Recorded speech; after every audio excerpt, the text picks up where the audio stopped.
The United States has formally determined that Russia has committed crimes against humanity.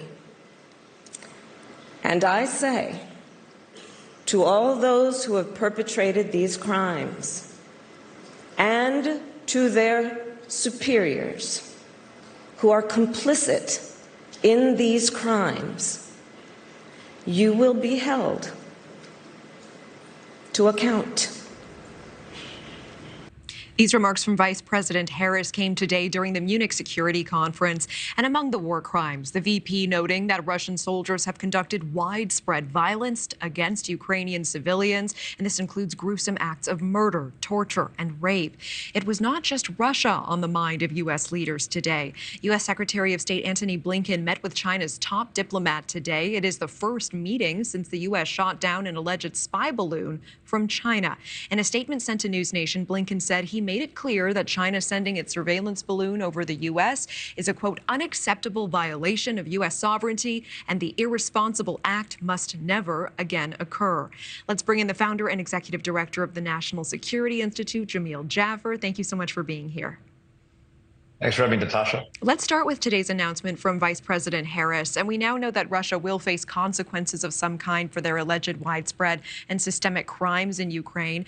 First of all, do you expect a response to come from Russia? And what does a path to consequences actually look like for them? You know, it's a great question about consequences.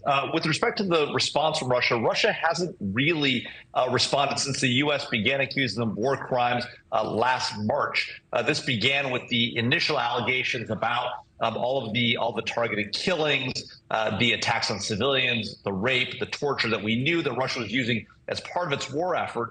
Now what the U.S. has done is double down on that a year into the war, essentially saying that these, as you point out, are widespread and systemic. They're a core part of their war effort. And so that raises the level of the crime that we're talking about. At the end of the day, though, really holding Russia to account for these crimes is going to be difficult. We know the Ukrainians have charged some individual Russian soldiers and the like, but really this is a leadership issue with Vladimir Putin and the folks around him, and getting those folks to be held to account, I think, Natasha, is going to be very difficult for the United States and our allies. Interesting.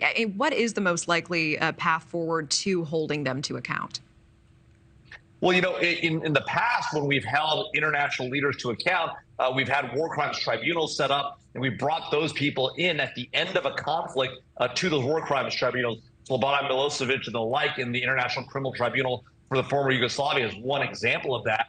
But of course, bringing a world leader who's still in office and isn't ultimately, I think, going to be removed from power unless something happens inside of Russia, like Vladimir Putin, will be very difficult. And so, you know, what we're more likely to see is individual Russian soldiers like we've seen to date thus far in Ukraine.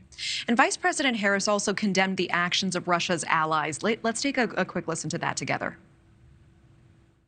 We have also seen nations like North Korea and Iran send weapons in support of Russia's brutal war. We are also troubled that Beijing has deepened its relationship with Moscow since the war began.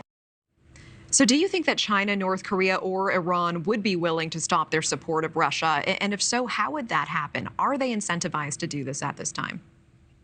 You know, it doesn't look like it. The Iranians, to the contrary, have actually increased their support to Russia during the course of this war. They've been supplying those suicide drones. There's now talk of building a factory in Russia to make Iranian capable or Iranian designed drones. With the Chinese, we know the Chinese companies have already been supplying flak jackets and helmets. And there's a concern, at least the U.S. is suggesting through Secretary of State Antony Blinken and others, that we're seeing intelligence suggest that they want to come right up to that line and potentially deliver lethal military aid to the Russians. That's part of a larger Chinese effort with Russia announced near the beginning of the war, the so-called No Limits Partnership. They're the most likely to be pressured by the international community. It's harder with North Korea and Iran because of the existing sanctions that are already in place on those two nations. And Jamil, in just about 10 seconds, China saying it plans to present a peace plan for Ukraine. Your sense, likelihood on the path to peace actually lying with China? Yeah, I think it's highly unlikely. They're likely to be in Russia's camp on this and require the giving up of significant territory by Ukraine, which they're not likely to do at this point. All right, Jamil Jaffer, always good to see you. Thank you. Thank you for watching. Go to newsnationnow.com to find NewsNation on your television provider. And don't forget to click the red subscribe button below to get more of NewsNation's fact-driven, unbiased coverage.